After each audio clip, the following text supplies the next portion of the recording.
Part 1. An Unexpected Door. That morning began like any other ordinary day. Gentle sunlight filtered through the thin curtains, casting a warm glow across the floor. Lena was bustling in the kitchen, preparing breakfast, while Noah, her husband, was humming a cheerful tune as he shaved in the bathroom. They had only been married for 3 months. Life between them flowed peacefully, like a watercolor painting, soft, delicate, and free of turmoil. Lena placed 2 cups of coffee on the table and glanced around their small apartment. Though it wasn't spacious, it held everything she had ever dreamed of: a man she trusted, a tidy little home, and laughter echoing through the evenings spent cooking together. She smiled to herself. We're at the start of something beautiful, she thought. The doorbell rang. At first, Lena assumed it was just a neighbor stopping by to borrow some sugar or ask about the balcony plants.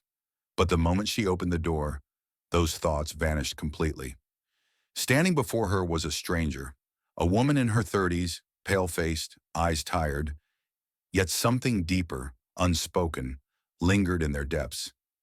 In her hands was a stroller, and inside it, a boy of about 4, small, frail, with pale skin and strikingly clear eyes. His legs were wrapped in braces, motionless. "Can I help you?" Lena asked, hesitating slightly. The woman didn't respond immediately. She looked at Lena for a few seconds, as if weighing something, then turned her gaze to the child. You're Noah's wife, right?" Lena nodded slowly. "Yes. What's this about?" The woman took a deep breath and dropped a sentence like a bomb into the quiet apartment. "This is his son." Time froze. Lena stood motionless, her ears ringing. She wasn't sure if she'd heard correctly. "His son?" "Noah's son. His name is Elias. He was paralyzed in an accident 2 years ago. I can't take care of him anymore." Lena looked down at the child. Elias said nothing. He simply looked back at her, eyes deep and still as the sea. Just then, Noah stepped out of the bathroom, towel in hand, still drying his hair, but stopped in his tracks at the sight before him. His shirt hung open, feet bare on the cold tile floor. "Noah," the woman said, her voice trembling, "I'm sorry. I have no other choice. Elias needs a safe place, and I believe you won't turn your back on him." Noah said nothing. He just stood there, eyes wide, unmoving, not denying, not confirming. Lena turned to him, a whirlwind of questions spinning in her head. Was this a mistake, a cruel prank, or the truth? "Do you know her?" Lena whispered, her voice so quiet even she could barely hear it. Noah slowly nodded, and just like that, everything collapsed. The conversation that followed was a tangled mess. The woman's name was Grace, Noah's ex-girlfriend. They had broken up before he met Lena. He had never mentioned her, believing that chapter was long closed. But Elias, the paralyzed child, was a piece of that past, a piece Noah had never imagined would come back. On a morning as ordinary as this one, Grace could no longer care for Elias. She was undergoing psychological treatment, financially unstable, and had no family to lean on. In her desperation, she thought of Noah, the father Elias had never met. "I'm not abandoning my responsibility," Grace said, eyes glistening. "But Elias deserves a real home. I've come a long way to knock on this door." Lena said nothing. She looked at the child sitting quietly in the stroller, not uttering a word. An innocent child, with no say in becoming the center of an emotional storm caused by adults. And in that moment, she didn't know whether to feel anger, pity, or fear. Grace left soon after, leaving behind a small suitcase, some paperwork, and a child. The door closed. In the living room, the three of them stood in silence. Noah hadn't said a word since confirming Elias was his son. Lena stood at a distance from him, her eyes not accusing, but filled with incomprehension. Elias glanced around the unfamiliar home, then turned to look at the strange woman he was now expected to call stepmother. No one knew where to begin. No one knew where this was going. Part 2. The Plea and the Decision. The apartment fell into an uncanny silence after Grace left. The ticking of the wall clock suddenly sounded louder than ever. Lena sat on the sofa, her hands clutching the hem of her dress, eyes fixed on the small suitcase the strange woman had left behind. Beside it, Elias sat quietly in his stroller, his wide eyes scanning everything around him as if he had just arrived on an entirely unfamiliar planet. Noah sat across from his wife, head bowed slightly, fingers tightly intertwined. From the moment Grace walked in, revealed the truth, and walked away, he had barely uttered a word. His mind was a whirlwind of questions, and guilt gnawed at every cell of his body. But what frightened him most now wasn't Lena's possible anger. It was Elias's gaze. A gaze without blame, yet filled with a maturity a 4-year-old should never have. "There's a letter in the suitcase," Lena said softly, holding a brown envelope, neatly folded and sealed. "Addressed to us." Noah looked at her and gave a faint nod. Lena opened the letter. Jagged handwriting appeared on the page, along with a faint scent of aged paper mixed with disinfectant. She read slowly, each word quietly pressing into their hearts. "To Lena and Noah. If you're reading this letter, it means I've truly walked away, and I'm not asking for forgiveness. I know I've been a terrible mother. I kept Elias with me for 4 years, not because I was strong, but because I had no one else. But I'm tired. I can't do it anymore." Elias was paralyzed in a car accident when he was just 2. His father left after hearing the news. Completely. No calls, no questions, never looked back. I came to Noah not out of bitterness. I can't let Elias grow up in an orphanage. He needs a home. I had no other choice. Noah was always a kind man, and I believe if anyone can give him a good life, it's the 2 of you. Grace Lena set the letter down. She looked at Elias. He still sat silently, small hands resting on his lap. No crying, no laughing, no speaking. It was as if he didn't fully understand what was happening, or maybe he had simply gotten used to being passed around like something no one wanted to keep for long. "Noah," Lena turned to her husband, her voice catching slightly. "Did you ever know about this child before today?" Noah shook his head. "I swear I didn't. I had no idea she had a child. Not a word. Not a photo. I knew nothing." Lena looked into his eyes. There was no anger left, only a heavy silence. Sometimes heartbreak doesn't come from betrayal, but from helplessness, when life takes a turn no one could have predicted. She turned to Elias, slowly kneeling down until their eyes met. "Your name is Elias, right?" The boy nodded slightly, gaze unchanged, as if he was waiting to see what this woman would do next. Lena sat down fully, her hand resting gently on the stroller's edge. "My name is Lena. That man over there is Noah. For now, you'll stay here with us. Is that okay?" Elias didn't answer. He just looked at her, lips pressed together. Then slowly, very slowly, he turned his head and studied the apartment, as if memorizing every detail. The gray fabric chair, the crooked old painting, the plant by the window with browning leaves. Then he looked back at Lena, this time for a little longer. "Can you tell stories?" Elias asked quietly, his voice barely above a whisper. Lena was surprised but nodded immediately. "Of course. What kind of stories do you like?" "Ones with happy endings." Her heart ached, not because of the story he wanted, but because the word happy came from a child who had never truly lived in anything resembling it. That evening, the small kitchen filled with the rhythmic sounds of chopping and stirring. Lena cooked porridge, and Noah stood beside her, mixing milk. They had never imagined becoming parents, especially not under such strange circumstances. But when they looked at Elias, fast asleep on the sofa under a light blanket, they knew a door had opened, and they were stepping into an entirely new chapter of life. "We can't send him to a foster center," Lena said, her voice firm but gentle, "even if he wasn't part of any plan we ever had." Noah looked at her. "I feel the same. We'll learn how to care for a special child, how to love him, not perfectly, but with everything we've got." Noah gently took his wife's hand, and in that moment, their tiny kitchen no longer felt cramped. It felt as though it had expanded, made room for something much bigger than fear and greater than any dream they'd ever had. Part 3, Unintended Parenthood, Tuesday morning. Lena woke up with one eye still glued shut. The alarm had been ringing since 6 a.m., but it took her 3 snoozes before she could finally sit up. The pillow next to her still held the imprint of Noah's head. He had gotten up earlier to change Elias's diaper. Change a diaper. Just a few weeks ago, if someone had mentioned that phrase, Lena would have thought of a friend who had kids, or some distant family anecdote shared over dinner. But now it was part of her daily living vocabulary. Elias wasn't a newborn, but with his paralyzed legs and frail body, he required nearly full assistance. He couldn't walk, couldn't dress himself, couldn't feed himself. Every meal, every bath, every bedtime was a small uphill journey. And Lena, the woman who once thought she'd never be ready for motherhood, was doing it, one step at a time. In the beginning, it was chaos. Their small home turned into a strangely organized mess. Tissues everywhere, medicine bottles next to the kettle, toy cars lined up on the sofa, and a pressure-sore care kit lying beside Lena's meditation books. Noah set alarms every 4 hours at night to reposition Elias and prevent sores.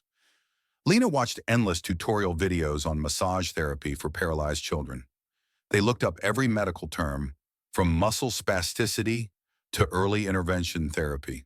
The internet became their lifeline, and the family doctor practically had their number memorized. But no amount of research could replace lived experience. One night, as Lena was preparing milk for Elias, he suddenly vomited after eating. Milk and medicine spilled onto his shirt, the blanket, and the floor. Lena panicked and called Noah. They scrambled, one wiping the mess, one soothing Elias, both calling the doctor. After nearly an hour, when Elias had calmed down and was breathing steadily again, Lena slumped to the floor, eyes red. "I can't do this," she whispered. "I don't know what to do if he keeps getting sick like this." Noah sat beside her, wrapping an arm around her shoulders. "Neither do I. But we're doing the best we can, right?" Lena nodded without a word. In her hands was a towel still damp with milk, and in her ears lingered the faint sobs of Elias. So quiet, like a child afraid of being a burden. After that night, something strange began to happen. Elias, though still quiet, began to smile more. Each morning when Lena brought him a cup of warm water, he would softly say, "Thank you." Each night when Noah tucked him into bed, he'd whisper, "Good night, Uncle Noah." He started calling them Aunt and Uncle, until one day, after being wheeled to the nearby park, he turned to Lena and quietly asked, "Auntie, can I call you Mom?" Lena froze. She didn't answer right away. Instead, she leaned down, kissed Elias's forehead, and held his hand tightly. It wasn't a yes or a no. It was something bigger, an unspoken bond that needed no words. Noah changed too. He had once been the man who didn't know how to soothe a child crying at night. Now he was the first to respond when Elias called. He once fumbled with the leg braces. Now he adjusted them with care, millimeter by millimeter, to ensure Elias felt no pain. He used to be a man who never considered having kids, but now every time he saw Elias smile, he'd fall silent, as if trying to capture the moment and keep it for himself. One evening after putting Elias to bed, Lena found Noah sitting alone on the balcony. In his hand was a small card, scribbled with crayons, showing 3 stick figures standing together, with a wobbly caption underneath, "My family." Lena sat beside him, resting her head on his shoulder. Neither of them said a word, but in the glow of the distant streetlight, they knew. At that moment, they were no longer just two. Life still wasn't easy. Elias still had sick days, sleepless nights. Lena and Noah still argued, out of exhaustion, out of worry. But every time it got hard, one look at that child reminded them why they stayed. Family isn't something built by plans. It's built by choices and by showing up day after day. Part 4. The appearance of Max the dog. That afternoon, a gentle breeze carried the scent of wild grass and fresh bread from the bakery down the street. As usual, Lena wheeled Elias to the park, her bag holding a few small toys and a pouch of soft cookies. Noah walked beside them, carrying a bottle of milk and a light blanket. The park was quiet today. It had just rained, and the grass was still wet, with yellow leaves stuck to the damp ground. Elias played with a small toy airplane that made engine sounds. His eyes lit up every time it went vroom, echoing like the real thing. It was one of the rare times Lena saw him laugh out loud. Suddenly, a hoarse bark rang out from behind a wall of bushes. Elias froze. Lena and Noah turned around. A stray dog emerged, thin to the bone, its fur matted in clumps. One ear was torn, and its left leg showed signs of an old injury. It didn't bark again. It just stood there, a few meters away, watching their every move with alert eyes. A stray? Noah said cautiously, gently pulling Lena behind Elias. But Elias wasn't afraid. He turned toward the dog and held out a cookie. "Doggy, want one?" The dog hesitated for a moment and slowly approached. It didn't growl, didn't bare its teeth, just lowered its head, took the cookie with a lick, and backed away to its original spot. From that day on, the dog returned every afternoon. Never too close, but never too far. Elias named him Max, a name he said was easy to call and strong. Max gradually became a familiar presence during their outings. Sometimes Lena would catch Elias smiling to himself as he told Max stories. And remarkably, Max always listened, tilting his head, his tail gently wagging. A week later, heavy rain poured down, but Max still showed up, soaked and shivering under a tree. Elias looked at him with aching concern. "Mom, Lena, can Max come home? He doesn't have anyone," he pleaded. Lena looked at Noah. He sighed and nodded. "Just for now, until the rain stops." But Max never left. In the early days, Max was very timid. He wouldn't enter a room if Noah was inside. He wouldn't eat if Noah stood too close. Every time Noah approached, Max backed away, sometimes growling softly, eyes wary. "Looks like he doesn't like me," Noah said half-jokingly. "It's not dislike, it's fear," Lena replied as she gently dried Max's fur with a towel. "He was probably beaten or chased off by a man." Elias sat on the sofa, watching Max lovingly. "He's like me. I was scared of Uncle Noah too when I first came here." The room fell silent after that. Max barely ate. He often hid under the table and sometimes whimpered in his sleep at night. Once Lena woke up and found him curled tightly in a corner, eyes wide open in the dark. She approached slowly, hand extended, and though Max trembled, he didn't bite. "I think Max is a wounded soul," Lena told Noah one evening as they sat on the balcony, listening to the rain tapping on the awning. "Like Elias, and maybe, like me once too." Noah gently squeezed her hand.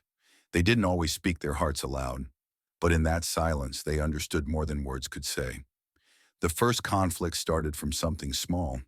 One day Noah was helping Elias with a light foot movement exercise as part of his physical therapy. Max lay on the floor, his head resting on Elias's leg. As Noah touched the boy's foot, Max suddenly jumped up and growled, his eyes full of warning.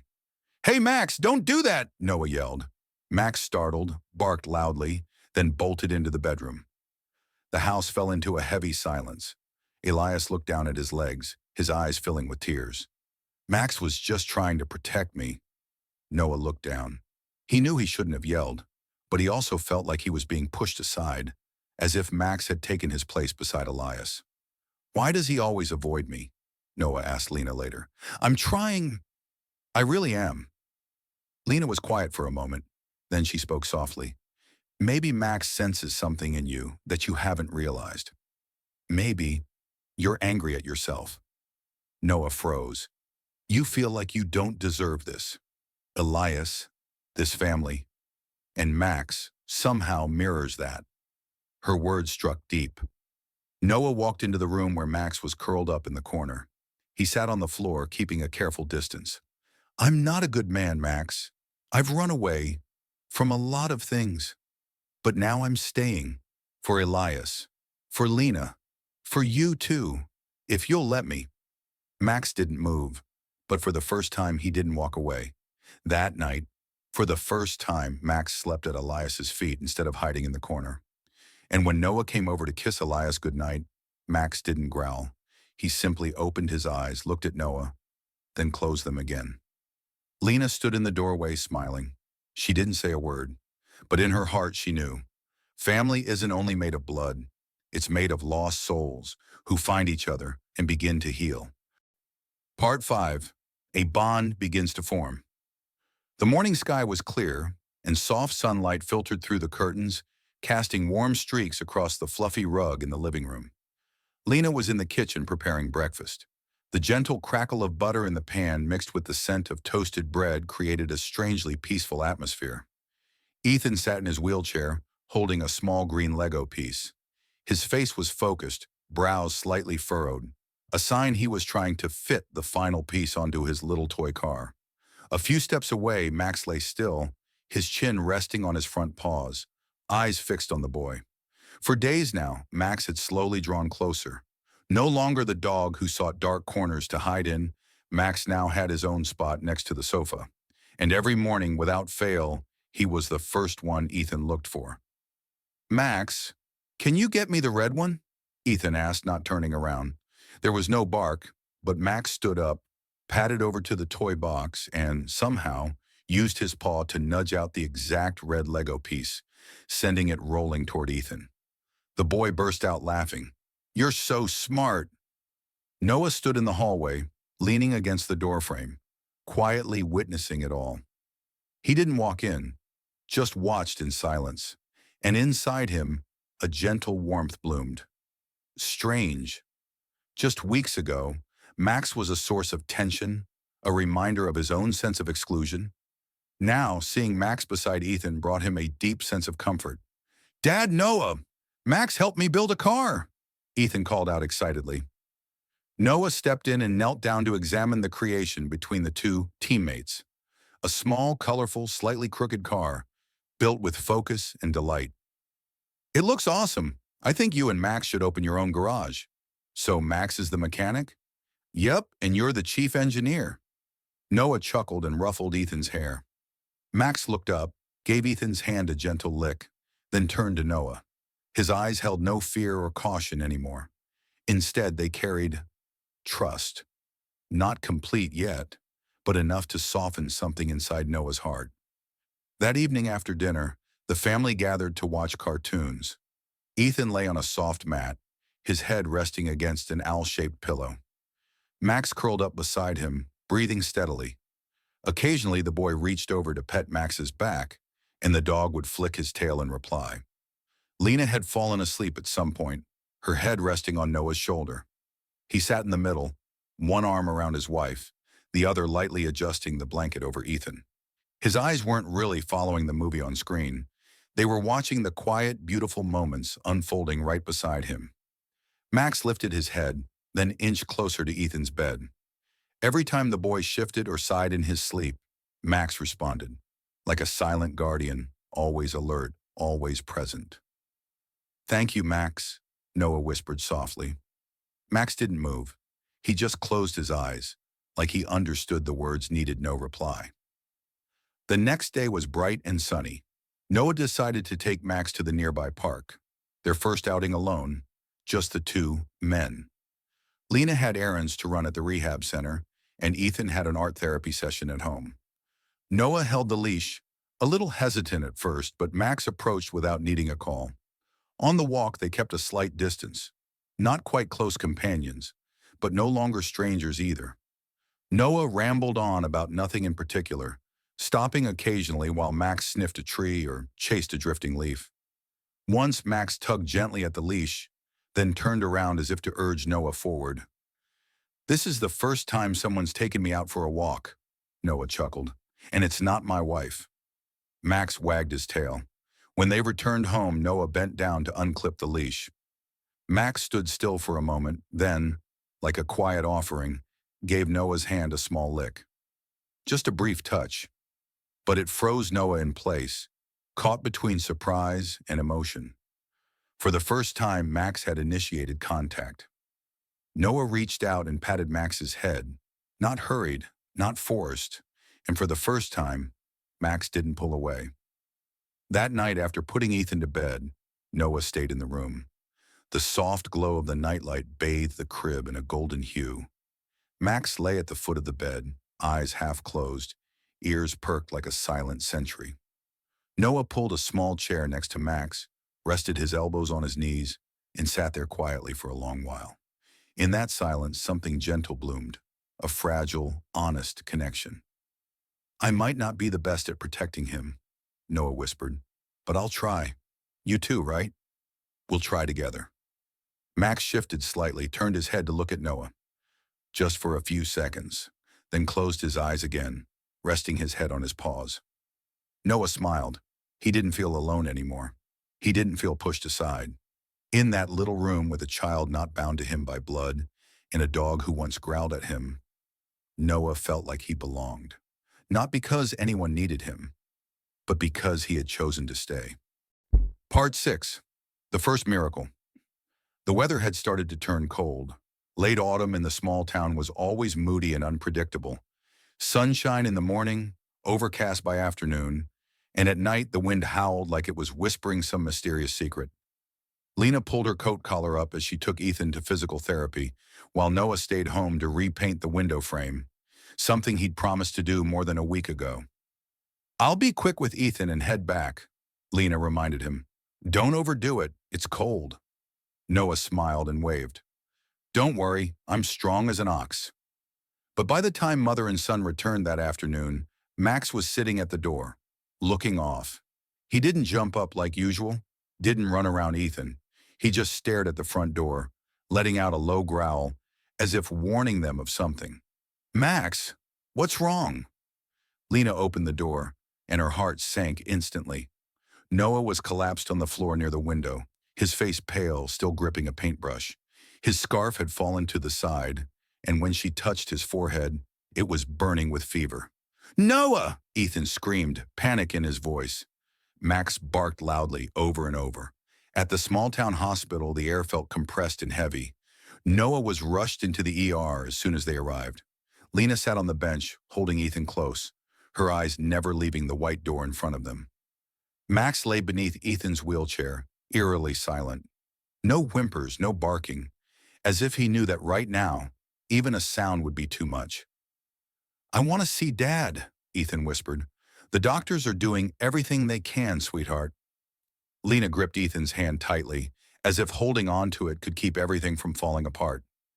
An hour later, the doctor came out, removing his mask. "He has a severe viral fever," he said, "but thankfully, you got him here in time. We'll be monitoring him closely over the next 48 hours. You can visit, but only one person at a time." Lena nodded, her eyes red. She turned to Ethan, intending to take him home to rest. But the look in his eyes was pleading.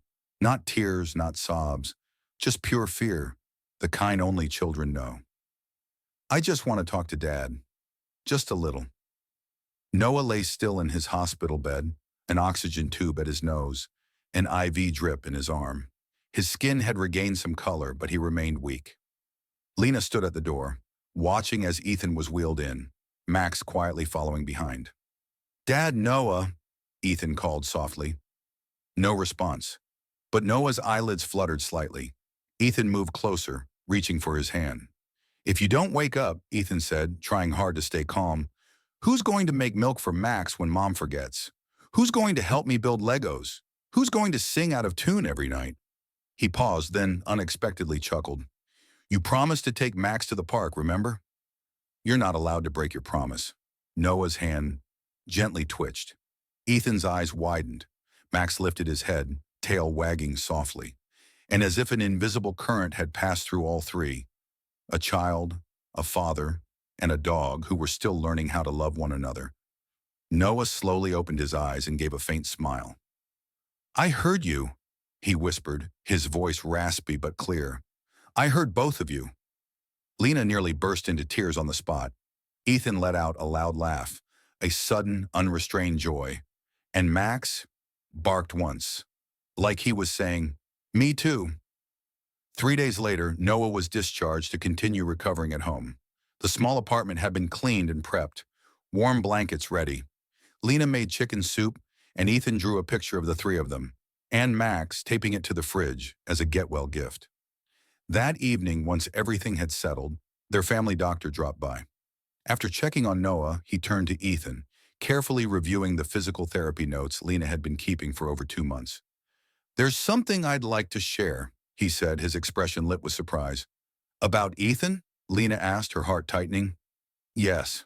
We're beginning to see early signs of muscle activity, his arms, and even some reflex responses. It's slow, very slow, but it's real. This isn't a miracle. It's the result of consistency, proper care, and love. Lena turned to Ethan. The boy was still playing with Max on the floor, but when he heard the word progress, his eyes lit up. Does that mean I might be able to walk again? He asked in a small voice. The doctor smiled, nodding slowly.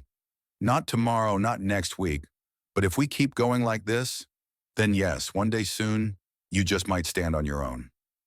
The room seemed to brighten. Lena cried. Noah squeezed her hand. Max barked, circling the room like he somehow understood the joy belonged to him, too. For the first time since that unexpected door opened, they didn't just hope anymore. They believed in each other and in the future. Part 7. A Hero's Instinct. Winter was settling in.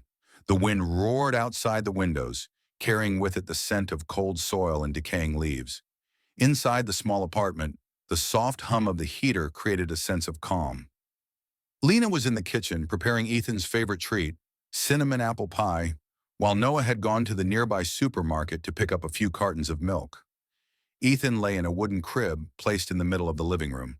A new crib Noah had built himself after the doctor advised they get a secure, comfortable space where Ethan could safely practice movement. As always, Max lay beneath the crib, head resting on his paws, eyes half closed. His black tail gave a lazy wag every time Ethan giggled at the cartoon playing on TV. Outside, the wind picked up. A loud bang echoed. It was the bedroom window, which had come unlatched and slammed against the wall. Startled, Lena called out, "Max, watch him, okay?" as she wiped her hands and rushed toward the bedroom. Just a few seconds. But sometimes that's all it takes for everything to change. In the living room, Ethan reached out for his stuffed bear lying near the edge of the crib. He twisted his body, a small movement, but one that's difficult for a child paralyzed on one side. His right hand stretched forward, and his weight shifted with it. In the blink of an eye, his balance tipped. The crib wobbled. Ethan slipped over the edge. But at that exact moment, Max sprang up like a bullet. The dog launched his body toward the crib, positioning his head and chest against the falling edge. Somehow, Max cushioned the boy's upper body as he tumbled out, and with a gentle nudge of his head, redirected Ethan into the blanket instead of hitting the hard floor. A single sharp bark rang out, loud, clear. Lena rushed back to the living room, heart pounding, to find Max curled protectively around Ethan. Both huddled on the mat. The crib had tilted dangerously to one side, its guardrail dislodged. "Ethan!" She rushed forward, checking her son. He wasn't crying, just trembling, eyes wide. "Max saved me," Ethan whispered, looking up at her. Lena pulled him into a tight embrace. She had never shaken so much in her life. If Max hadn't been there, if he had been just a few seconds late, she turned to the dog and hugged him tightly. "Thank you. Thank you, Max." When Noah came home, Lena told him everything, before he could even take off his coat. He stood frozen, silent. Then he dropped to his knees and wrapped Max in his arms, for the first time, truly and fully. "You're the hero of this family," Noah whispered, eyes misty. Max licked his hand, tail wagging nonstop. That night the house was quieter than usual. Lena went to bed early, drained from the fright. Noah stayed by Ethan's bedside, holding his son's hand. Max lay beside the bed, eyes glued to the boy, alert and unwavering. "Dad, Noah," Ethan said softly. "Yes, son? I want to say something, just in case Max asks tomorrow." Ethan looked down, then up again, speaking slowly. "Max isn't just our dog. Max is our family." Noah smiled, a choked but peaceful smile. He nodded. "Yes, he is. He's family." Ethan held out his hand. Max came closer, resting his snout in the boy's palm. They stayed like that, three souls once broken and lost, now whole simply by being there for each other, inside a small house where nothing else mattered more than presence. In the days that followed, Noah began to speak to Max differently, no longer with "hey" or "you" or "that dog." Instead, he called him Buddy, brave boy, Ethan's big brother. And Max responded in his own quiet ways. Lying beside Noah whenever he read, resting his head on Noah's foot while he worked, and even letting out a soft bark when Noah seemed sad but said nothing. Between them, a man learning how to love, and a dog once afraid of humans, something began to take root, a bond not bound by words or even shared history, a loyalty that needed no definition. One evening, Ethan asked Noah, "If I'm your son, then what is Max to me?" Noah tousled his son's hair and smiled. "He's your brother, the one who'll always be there, even when no one's looking." Ethan nodded. He turned to Max and whispered, "Then, Brother Max, thank you for keeping me here." Max didn't say a word.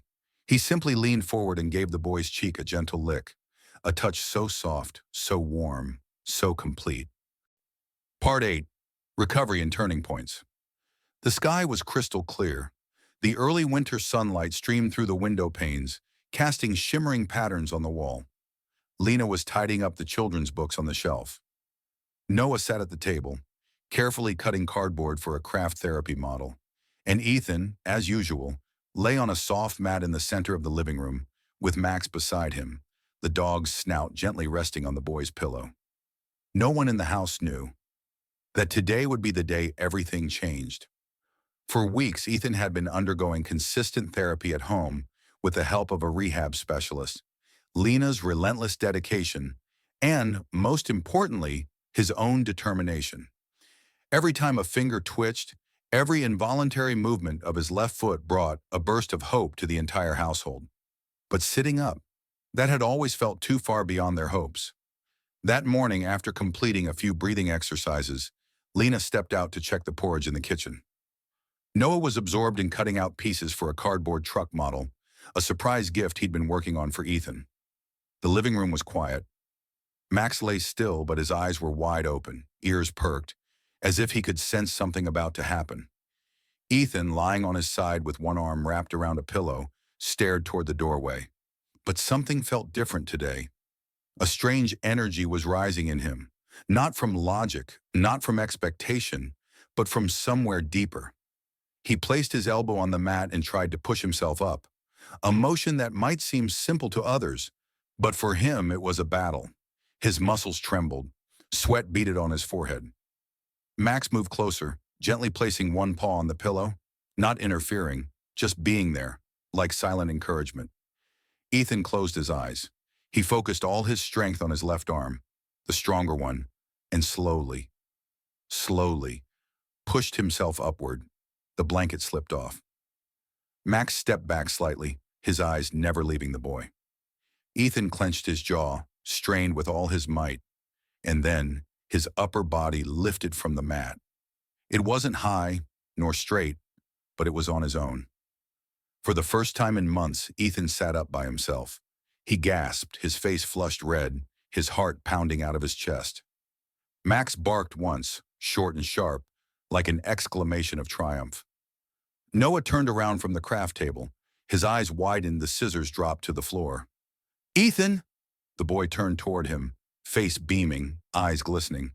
I did it!" Lena came rushing in from the kitchen, and the sight before her was beyond belief. Ethan sitting, not perfectly, not steadily, but clearly, through his own effort. Max dashed around them in excited circles, while Noah dropped to his knees, arms open wide like he was afraid the boy might fall. Ethan burst into tears, not from pain, but from joy, a joy so deep, so pure it seemed to rise from the core of his being. "I sat up, Mom." Lena couldn't hold back her tears. She hugged him tightly, then wrapped Max in her arms too, whispering, "You did so well, both of you." The good news spread like a warm fire through a cold night. The doctor, upon hearing the update, was nearly speechless, but confirmed after a follow-up exam, this wasn't just a reflex, this was real, intentional recovery. From that day on, Ethan's therapy advanced to a new level. No longer just simple movements, but now balancing exercises, longer sitting durations, and even early preparations for standing with a support frame. Noah became Ethan's main companion in the process. He was always the one steadying the boy's back, measuring out medication times, and cheering the loudest with each new milestone. And Max, like a shadow, never left Ethan's side. Every morning, as soon as Ethan was placed on the mat to begin exercises, Max would settle right beside him, head resting on the boy's legs, eyes filled with patience and encouragement. As long as Max was there, Ethan never gave up. One quiet afternoon, as the family sat by the window drinking warm cocoa, Ethan placed a hand on Max's head and said, "Max isn't my dog anymore." Lena looked surprised. "Then what is he?" Ethan smiled. "He's a miracle, a special friend God sent to make sure I never give up." Noah nodded. "Not everyone is lucky enough to have a Max in their life. But our family does," Ethan replied, his small fist clenched with fierce hope. Lena wrapped her arms around both her boys. She gazed out at the purpling sky, where the stars had just begun to twinkle. That small family had weathered enough storms to understand. A miracle isn't always something grand. A miracle is every moment shared, every time a child sits up, every burst of laughter echoing in a tiny kitchen. And the most wonderful part of all, the miracle was still going. Part 9, The Mother Returns. That afternoon, there was neither sunshine nor rain, just a soft, hazy light that wrapped the quiet neighborhood streets like a thin mist. Inside the small apartment, Lena was reading fairy tales to Ethan, while Noah focused on assembling a paper airplane model, a new favorite hobby for father and son. Max lay curled at the foot of the crib, softly dozing, occasionally twitching at the sound of Ethan's giggles. Everything was peaceful, just another calm, ordinary afternoon, until the doorbell rang. Lena set the book down and went to open it. Standing outside was a woman she thought she'd never see again. Grace, Ethan's biological mother. She looked thinner, her hair was shorter and dark circles deepened her eyes, but there was something different in her gaze. No exhaustion, no panic, no rush, just calm. Lena didn't speak for a few seconds, but Grace smiled, a small, genuine smile. "Lena, I'm not here to cause trouble," she said softly. Noah stepped out, freezing when he saw Grace. His hand instinctively reached for Lena's, and then he gave a silent nod, saying nothing. Grace looked at the two of them and bowed her head. "Just 5 minutes. I promise I won't stay long." They sat in the living room. Ethan was still resting in his room, and Max, sensing something, stood guard by the door, eyes fixed on Grace's every move. "I heard from an old friend that Ethan is doing better," Grace began. "It took me a long time to build up the courage to come back, not to reclaim him, just to say goodbye, properly." Lena said nothing. She just listened. "I've been in treatment, then worked at a center for mothers who've lost custody," Grace said, voice trembling. "I wasn't a good mom, but one thing I know for sure, leaving Ethan with you was the best thing I've ever done." Noah's hand tightened, but this time his eyes weren't angry, just filled with a quiet understanding that had taken time to grow. Grace pulled a small folder from her bag. "These are the legal custody papers. Everything's signed. My attorney can verify it if needed. I didn't come to change anything. I only came to close the past the right way." Lena took the folder, her hands trembling slightly. For months, her greatest fear had been this moment. Grace returning to take Ethan back, unraveling everything. But today, this woman came only to surrender, gently and with sincerity. "Can I see him?" Grace asked, her voice unsteady. Noah looked at Lena. She gave a quiet nod. Ethan was wheeled into the living room, with Max close beside him. When he saw Grace, he paused. Not scared, not excited, just surprised. Grace knelt down, eye level with the boy. "I'm sorry, Ethan. I know I have no right anymore. But I've thought of you every day. I didn't come to take you away. I came so you'd know. You deserve to be loved. And I know you're being loved the right way now." Ethan looked at her, the faint figure from a past memory. He didn't run to her, didn't turn away. He was quiet for a moment, then placed his hand gently on Max's head and whispered, "I already have Mom Lena, Dad Noah, and Brother Max. But if you want to visit sometimes, I'd be okay with that." Grace broke down, covering her face. She didn't reach for Ethan, as if honoring the sacred space she herself had stepped out of long ago. She stood and turned to Lena and Noah. "Thank you for loving my son like your own." Noah stepped forward, not with forced forgiveness, not with awkward words. He simply placed a hand on Grace's shoulder, a gesture that said more than any sentence. I understand. As Grace left the apartment, the sun was setting. The air was breezy but no longer cold. Lena closed the door and turned to see Noah and Ethan sitting by the window. Max lay between them, his head resting on Ethan's legs as usual.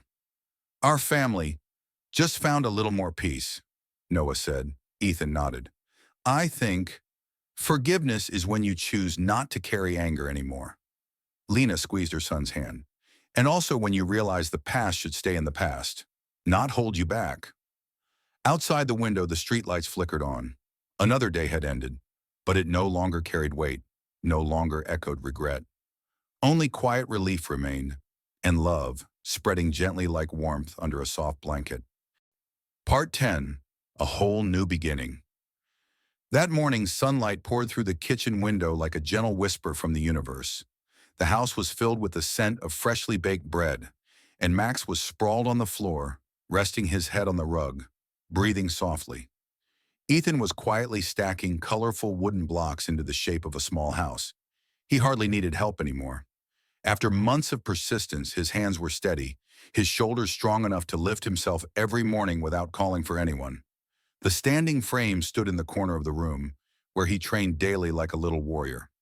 Lena stood at the sink washing dishes, a faint look of confusion on her face. Something inside her felt different that morning. A warm feeling she couldn't quite name. Everything seemed quieter than usual, yet gently stirring in her chest. She placed a hand on her belly. A soft smile touched her lips. Noah walked into the living room, holding a small bouquet he'd picked up from the morning market. For the two heroes in my life, he said, handing the flowers to Lena and Ethan. Ethan looked up from his wooden house and grinned wide. I'm the hero, so what's Mom? Noah winked. She's the one who makes miracles happen. Lena laughed as she took the flowers, but her eyes shimmered, like she was holding something in. She turned to Noah, warmth in her gaze. Hey, she said gently, her hand still resting on her belly. I think our family's about to grow. Noah froze. Wait, you mean? She nodded, smiling. I'm pregnant, Noah. For a moment, time stopped. Then joy exploded. Noah rushed to her, lifting her off the ground like a child. Oh my God, really? I'm going to be a dad again? Max jumped up, startled, and gave a single bark, as if joining the celebration. Ethan clapped and burst out laughing. Mom's having a baby, really?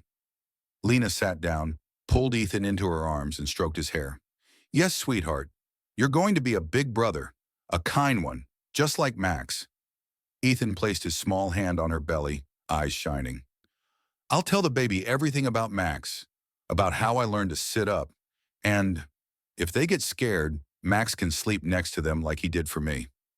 Noah knelt beside them, wrapping his arms around them both. Max came over too, resting his head gently on Lena's leg. A perfect circle, no more words were needed. In the days that followed, everything felt brighter. The little house was cleaned and rearranged, as if preparing for something sacred. Noah began repainting the spare room next to Ethan's, not to heal this time, but to begin. Ethan helped pick the color. Yellow, like morning sunlight. Lena began journaling each night, for the first time in years. She wrote about Max, about Ethan, about Noah, and about the baby growing inside her, like the first bud of spring. As for Max, though a little older now, he remained the quiet soul of the family. Whenever Lena felt tired, he curled up beside her. Whenever Ethan trained, Max paced like a four-legged coach. Whenever Noah sat quietly in thought, Max leaned against him. No questions, just presence. One late afternoon near year's end, the family went to the park, the same one where Max had first entered their lives. Ethan could now take a few short steps with his walker, and Max, though slower, was still fast enough to trot beside him. The wind was strong. Yellow leaves swirled along the path. Ethan turned to Max and whispered, "The baby will hear all about you, how you saved them before they were even born. Not everyone gets to have a Max." Max licked Ethan's hand and wagged his tail, then turned to look at Noah, the man he once growled at, once feared to approach. Now his closest friend, a brother without vow but bound for life. Noah sat on a bench, eyes following his wife, his son, and their loyal dog, and the future quietly growing inside Lena. He laughed, a sound that rang out light and free, no longer held back by fear. Everything's changed, thanks to love and patience. Ethan ran over and hugged him tight. Max lay at their feet. The wind still blew, the leaves still fell. But in that tiny world, a family not born perfect, not complete from the start, had become whole in their very own way.